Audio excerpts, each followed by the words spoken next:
Math 8, Unit 8, Lesson 3, Scatter Diagram Lab. Now this is intended to be done over the course of 2 days in the classroom. It should only take 1 day online because I'm unable to include the data gathering part because you're not going to be interacting with other students. So the materials, you'll need data sheet, grid paper, that's provided here. You don't need the tape measure anymore because you're not going to be taking the data. A straight edge you will need. That could be the edge of a piece of paper or a ruler or something like that. This assignment has been modified for online distance learning. Rather than students gathering data from others in the class, data is provided. The data gathering process does provide additional experiences and learning opportunities, so this will be absent in this form of the activity. The data provided represents 20 real-life 8th grade students from past classes of Mr. Goodrich's. The names have been altered to protect the privacy of those students. Okay, the question we're looking at, what are some associations between quantitative means basically numerical, things dealing with things that can be measured using numbers, the quantitative characteristics of math students. So you're going to measure the height of 20 students. That's already been done for you. You'll measure the arm span, that's done. You'll measure the head circumference, that's done. Measure the wrist size, done.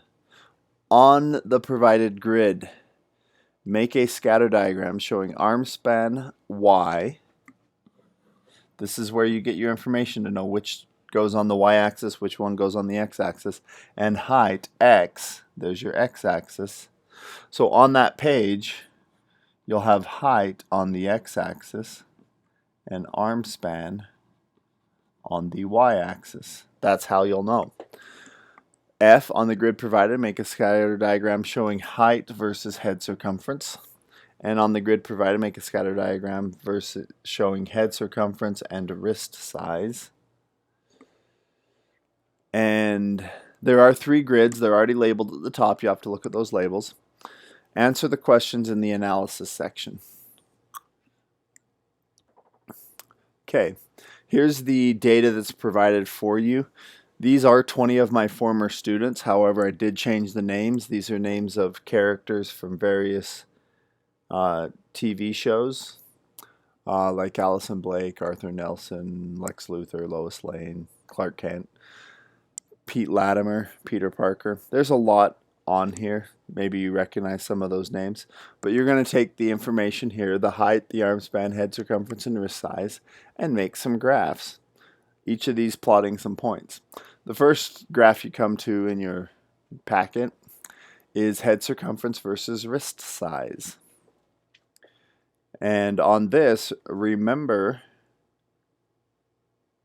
that head circumference is y and wrist size is x. Head circumference is y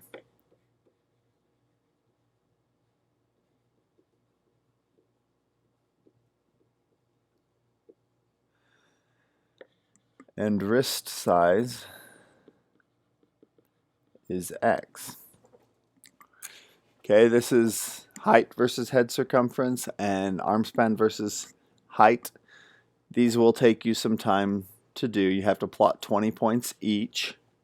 So they will take some time. After that, you're going to answer the following questions. 1. Examine the scatter plot diagram comparing head circumference and wrist size. Describe the correlation in context. This is positive correlation, negative correlation, or no correlation.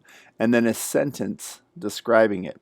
You know, as if it was positive, as head circumference goes up, wrist sizes go up too. If there's no correlation, you'd say, well, there doesn't seem to be a correlation between head circumference and wrist size. Make a prediction of the wrist size of a person with a head circumference of 48 centimeters. Give a range of likely values. 2. Examine the scatter plot diagram comparing height and head circumference. Describe the correlation. Use a straight edge to draw a line of fit that represents the data if possible. If it doesn't seem to be a positive or a negative correlation, it's no correlation, then you won't be able to draw a line of fit. C. Predict the height of a person whose head circumference is 56. Explain how you made your prediction.